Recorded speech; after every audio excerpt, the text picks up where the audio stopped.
Welcome to another episode of the Cat Breeding for Beginners podcast. I'm Pamela and I breed British Shorthairs in Perth, Western Australia. I have a real passion for cat breeding and exhibiting, and I want to share my knowledge and experience with you. I'm on a mission to help new cat breeders go from feeling intimidated, confused and having trouble getting started to confidently breeding happy and healthy cats whilst enjoying this amazing hobby. Before we get started, make sure you visit my website and download your copy of my helpful guide, Advice to New Breeders, where experienced breeders share some great tips they wish someone told them when they started breeding. You can find the link on my homepage at www.catbreedingforbeginners.com. Just look for the picture of Angelica with her kittens. It's probably been a little while since I've talked to you about poop, so I feel like it's time for a poop podcast again, which is crazy. But I do often end up talking about poop because poop is something that when you breed cats, you're just going to be really familiar with. And something that you may not realise is when you start getting your breeding cats is that your breeding cats, your males will do this in their pens and girls will do this. Normally we keep male cats in a stud quarters, in a stud pen, in a stud area. So he will do this in that area. But we often keep our female cats, our entire breeding female cats, we keep them in the house. And we let them hang out in the house and be like normal pet cats in the house. And there's something that will happen.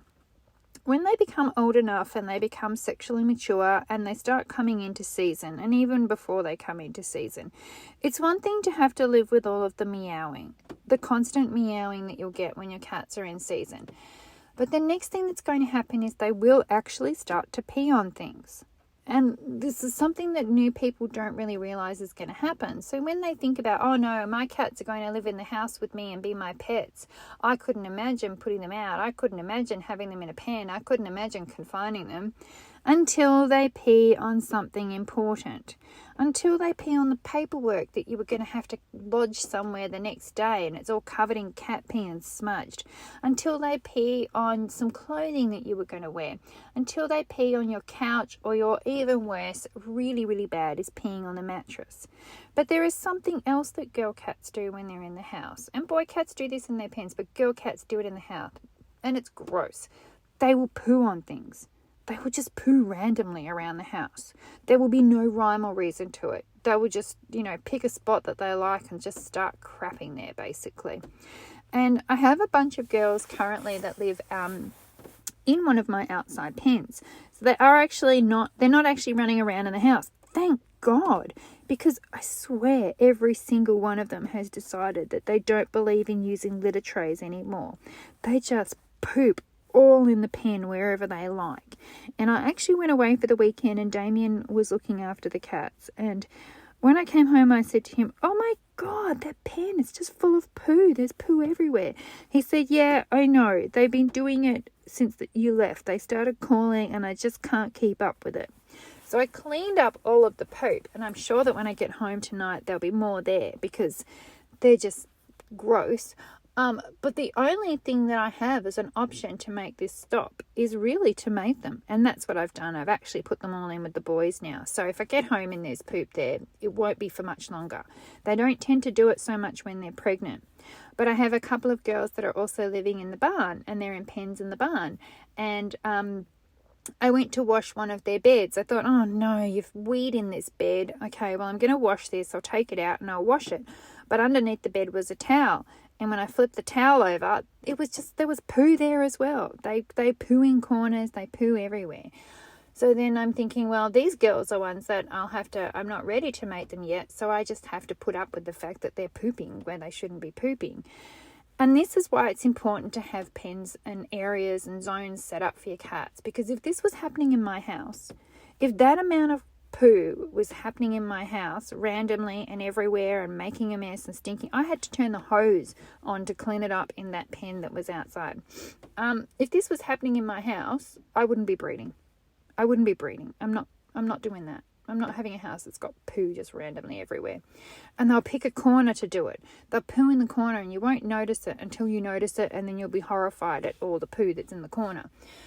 So I just can't imagine living like that. I can't imagine you living like that. I don't want you to live like that. So I want you to think about this. If you're a new breeder and you have your cats You have your new breeding cats, you have your breeding females, maybe you don't have a boy yet, maybe you do. I really want you to consider this. When things start to happen like that, where am I going to put my cats? I don't want you to leave them in the house running around just pooping on everything. I also want you to think about the other people you live with. The other people you live with are not going to tolerate the cats pooping everywhere. It's not fair for that to happen. It's also not hygienic for that to happen. I want you to have something that you can set up that you can actually have those cats in a different space where if they do poop on the floor, it's not going to be as bad. And that's pretty much what I'm living with at the moment. I'm hopeful that the girls that were in the pens outside, they will stop because they've been mated. The girls that are in the pens in the barn, they're in a confined space. They no longer have any fancy beds to sleep on. They've got the old beds to sleep on because they are peeing all over them. And they have just old towels in there. And if they want to poo on those old towels instead of in their litter tray, well, I can put up with that for now. They will, it'll finish, it won't be a problem anymore when I actually can mate them. But I'm not mating them at the moment because that means I'll have too many litters at once. So it's just a waiting game and a scooping game, really. And I would much rather be scooping it off the floor of a pen, especially where I can hose it down, especially where it's a pen where it doesn't matter if it smells because, it's outside in the cattery, and the cattery is, even though it is a cattery, it's all like a proper cattery and everything. It doesn't matter if it smells out there because it's obviously got windows and that you can open, as opposed to the house where it would just be stinking my house out, and I just don't want to live with that. So that's the situation. And, you like I said, you'll find them.